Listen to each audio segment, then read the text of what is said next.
And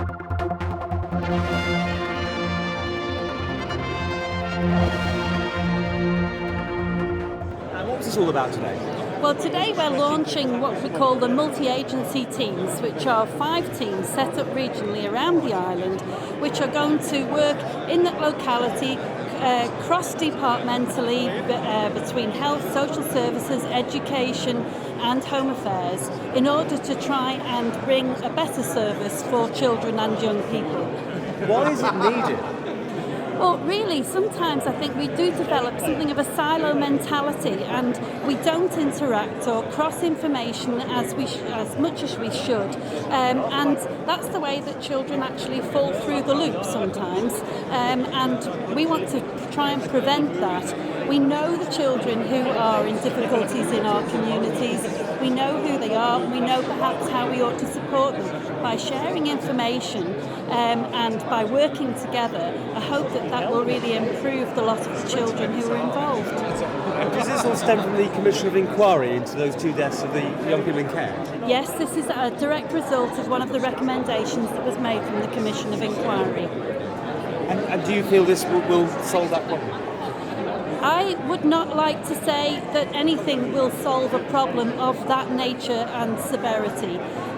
There will always be situations that we cannot account for where accidents will happen. But all I can say is that this will go a long way to actually closing that gap and improving the chances of young people who are in a vulnerable situation. And what's your views this week about that survey which showed the Isle of Man and the children of the Isle of Man top of the binge drinking list? Yes, I think that was unfortunate. I have looked at those survey results. I do think actually where that became contorted was in fact in other countries not all of the schools that were asked to take part actually took part, whereas 100% of our children did.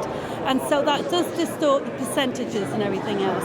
But I don't deny the fact that we do have a problem with alcohol and young children and the consumption of alcohol within the home. It's not just out on the street or in the pubs.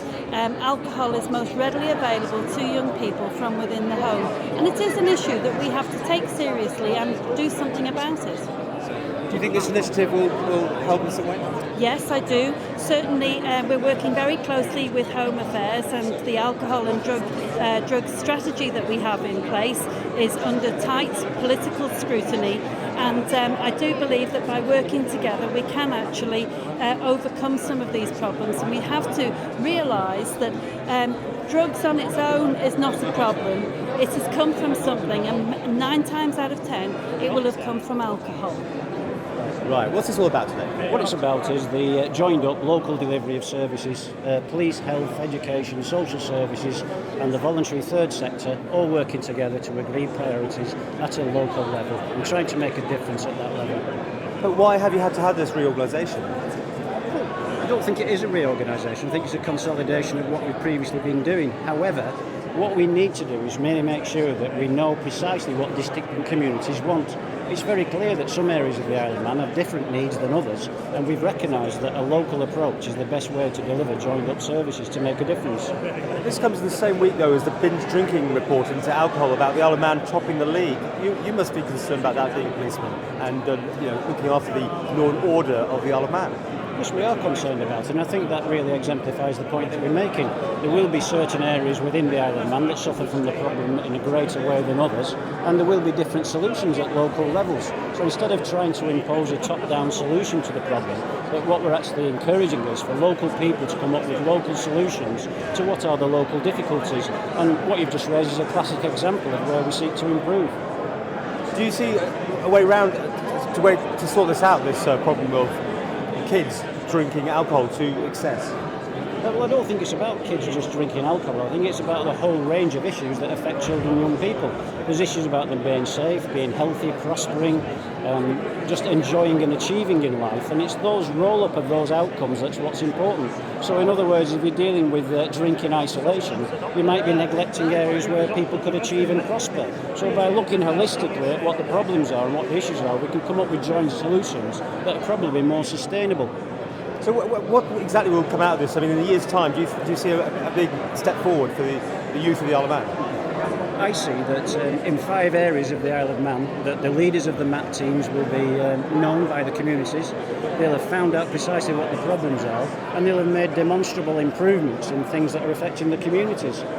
Some people looking in from the UK might think, it's a small island. Surely everyone has some knowledge of everybody else's goings on, and parents should be looking after children more. What's your views on that? Well, I think that's one of the reasons why we expect to be so successful.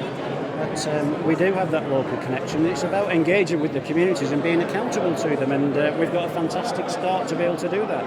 Now, does all this go back to the tragic death of 2 people in care? Is this where this is all coming from? Well, there are tenuous links to the Commission of Inquiry report, but this is an evolution that's taken by government about a concept of local delivery and recognising that different people have different needs in different communities, and one size doesn't fit all.